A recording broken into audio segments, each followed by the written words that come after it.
The long-awaited Thrawn novel has been released today. As usual, I'm here to tell you whether or not it's worth your time. This video will be spoiler-free, but I will be discussing the book in more depth over the next couple weeks. Now, I don't want to waste anyone's time, so is it worth reading? A resounding yes. Absolutely, positively, it's fantastic. I loved it. I could keep heaping praise on this book, but you get the idea. I don't think there was a single thing I didn't like about it. It's well written, I loved the characters old and new, it feels connected with the current canon and legends without feeling like a rehash of what's come before. Timothy Zahn hasn't missed a beat, and his title character is back and better than ever. Thrawn was originally introduced as the villain of Heir to the Empire back in 1991. He was intriguing to Star Wars fans because he was so different from the villains we were used to.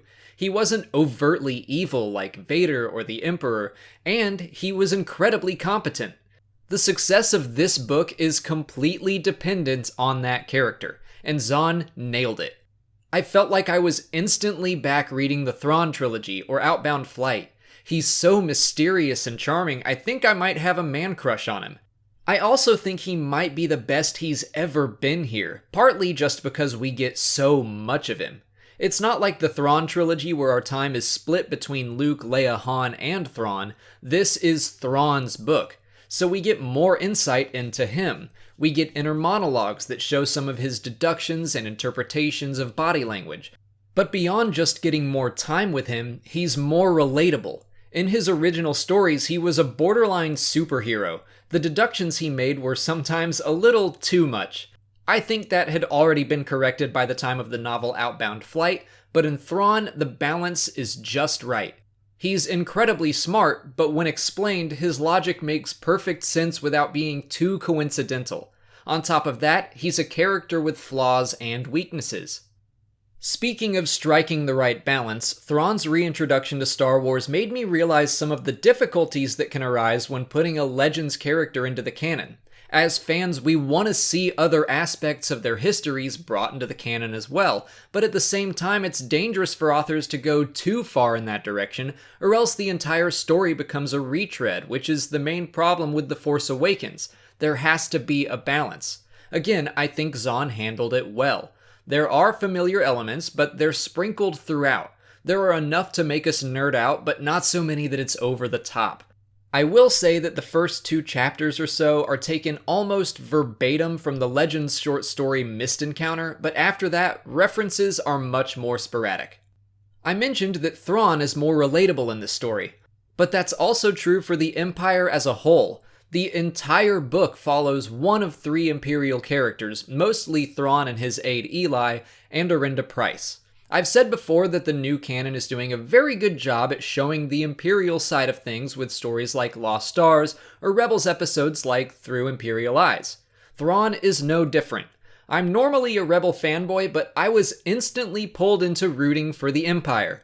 They keep discussing their enemies, and I'm rooting for their swift destruction, and I didn't even realize until like 3/4 of the way through that I was cheering for the fall of the Rebels. Now, it's not the Rebel Alliance, but still it's very easy to root against the classic quote-unquote good guys of the franchise. So all you Empire did nothing wrong people should be very happy with this book. Or if you're like me and you normally side with the Rebels, you'll also get some satisfying answers about why someone of Thrawn's character would fight for the Empire. Something smaller but along the same lines that I really appreciated was seeing the growth of the Empire. Now, I'm not sure exactly when the story begins, but at that time the Empire still uses Venator-class Star Destroyers and V-Wings. As Thrawn rises through the ranks, the Empire likewise advances in its technology. In other novels, the Empire seemed to become the Empire almost overnight. As in, Sheev announces he's the Emperor and then boom, TIE fighters and Imperial Star Destroyers are everywhere. I much prefer seeing this more gradual approach. Before wrapping up, I want to talk about 2 of Thrawn's antagonists. First is racism. Part of Thrawn's legend, pun intended, is that he rises to become a Grand Admiral despite being a non-human in an alien-hating empire. Anti-alien sentiments have been present in the new canon, but I wouldn't say it's been obvious until now. The obstacles Thrawn has to overcome because of a flawed society make him easy to root for. For that matter, his human aide also has to overcome quite a bit because he's from wild space. So there's a lot to learn about social hierarchy in this book, and we get a real sense of how different life can be in different parts of the galaxy. The second antagonist is an agent codenamed Night Swan. I don't want to say too much about him specifically, but he's a very effective foil to Thrawn. The Grand Admiral has often been compared to Sherlock Holmes, with Captain Pelion and now Eli Vanto as his Dr. Watson. Well, Night Swan is Thrawn's new Moriarty. If you've seen the Benedict Cumberbatch Sherlock, there are definite echoes of that, like the way Night Swan almost taunts Thrawn or invites him to investigate his crimes. It's very cool. If I haven't made myself clear, Thrawn gets an enthusiastic recommendation from me. Whether you're a longtime Thrawn fan or Rebels was your first introduction to the character, or if this'll be your very first encounter with him, there is a lot to like here. I'll admit I was a little disappointed with Thrawn in Star Wars Rebels, but this book gave me the character I was hoping to see. The Thrawn we all know still exists, and I have hope that he'll continue to evolve in Season 4 of the show. I can safely say Thrawn is in my top 2 favorite canon books right now. It might beat out Lost Stars as my favorite, but I need to let it marinate a little longer and probably reread Lost Stars before I make that decision. If you're still on the fence about spending your money, well hey, maybe you'd like to get the audiobook for free. The Thrawn audiobook is out now, and you can get it for free by clicking on the link in the description or by going to www.audibletrial.com/Star Wars Explained. If you sign up for a trial, you'll get a credit for 1 free book, and you can use it on Thrawn, or a number of other Star Wars books, or get any book you want. The point is, you get a free book, and you'll be supporting the channel when you do.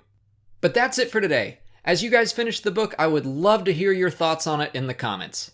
If you haven't already, please like this video, subscribe to the channel to see new Star Wars videos every single day, follow me on Twitter, Instagram, and Facebook, and consider checking out my Patreon page. As always, thanks for watching, and may the Force be with you.